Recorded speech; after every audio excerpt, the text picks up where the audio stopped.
So నీ family ఈ ప్రత్యక్షత అర్థం చేసుకో. Your family is blessed. నీ కుటుంబం దీవింపబడింది. అర్థమవుతుందా? అలా ఇలా కాదు. ఐగుప్తు లేదు, ఇంకొకటి కాడి లేదు, స్లేవరీ లేదు. అలా అని నువ్వు అరణ్యంలో తిరగట్లేదు. ప్రామిస్ ల్యాండ్లో ప్రామిస్ ఎంత రీప్ చేసుకుంటావు, కోసుకుంటావు అనే దగ్గరకి ఉన్నావు. అర్థమవుతుందా?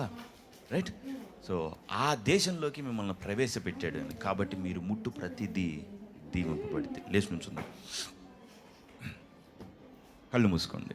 ఒక్క నిమిషం కళ్ళు మూసుకుందాం.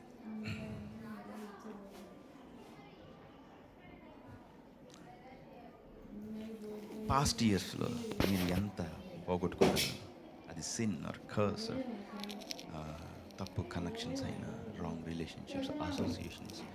ఓకే, దేవుడు కానీ ప్రతిదీ మీ లైఫ్లో ఏది ఉందో ఈ ప్రత్యక్షత యేసు ప్రభు నీ కొరకు చేసింది, రియల్గా నిజంగా తన స్వరక్తం ఇచ్చి చేసింది ఏంటంటే నిన్ను కొన్నాడు. కొని దేవుడికి ఒక అడాప్టెడ్ సన్గా, ప్రథమ సంతానంగా, జ్యేష్ఠుడిగా చేశాడు. సో ఆ ప్రతి దీవెనకి నిన్ను పాత్రను చేశాడు. నా సొత్తు ఇజ్రాయెల్, నా జ్యేష్ఠ కుమారుడు అన్నాడు. So God's first born. నీ ద్వారానే, నీ కుటుంబాన్ని దీవించడం ద్వారానే దేవుడు ఉన్న కమ్యూనిటీని, ఉన్న సొసైటీని దీవిస్తాడు.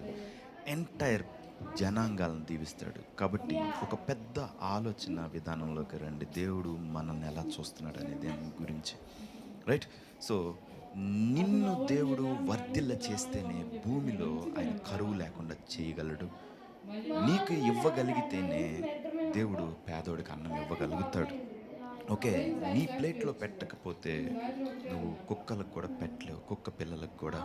Right. So God has to bless you at any cost. ఎందుకంటే నువ్వు ఈ లోకంలో పరిచర్య చేయటంలా నువ్వు దేవుడి దగ్గర పరిచర్య చేస్తున్నావు. కాబట్టి speak every blessing over your family. మీ కుటుంబం మీద ప్రతి మంచి నాకు అయ్యేది, నా కుటుంబం ఇలా ఉంటుంది.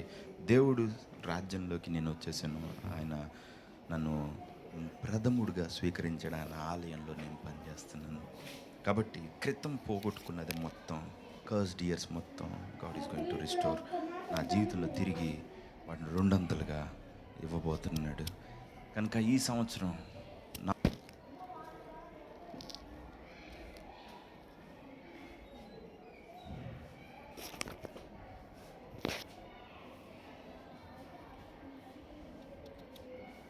అక్కడ ఉండకుండా నీ ఉద్దేశ ప్రకారం నా బ్రతుకుండాలి ప్రభు అని, నేను ఇంకో స్థాయికి రావాలి. నీ రాజ్యం నాలో ఏలాలి. యేసు ప్రభువు నీతి నాలో ఏలాలి. ఇదివరకు మరణం, పాపం ఏలినట్టు కాకుండా నన్ను చూసినోడు యేసు ప్రభు దీవించిన వాళ్ళు ఎట్టు ఉంటారా అనుకోవాలి. ప్రే అబౌట్ ఇట్. ప్రార్థన చేసుకున్న తర్వాత నేను ప్రేయర్ చేస్తాను.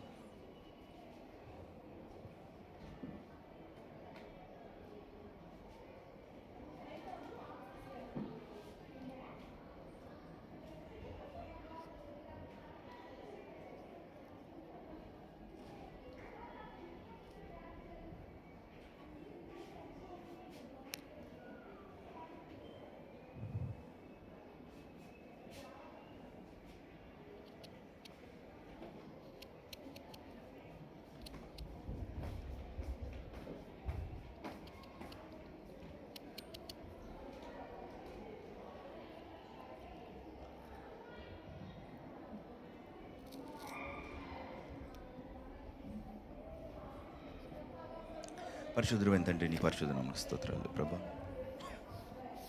నీ ఆలోచన, నీ ఉద్దేశం మా ఊహకు అందేది కాదు.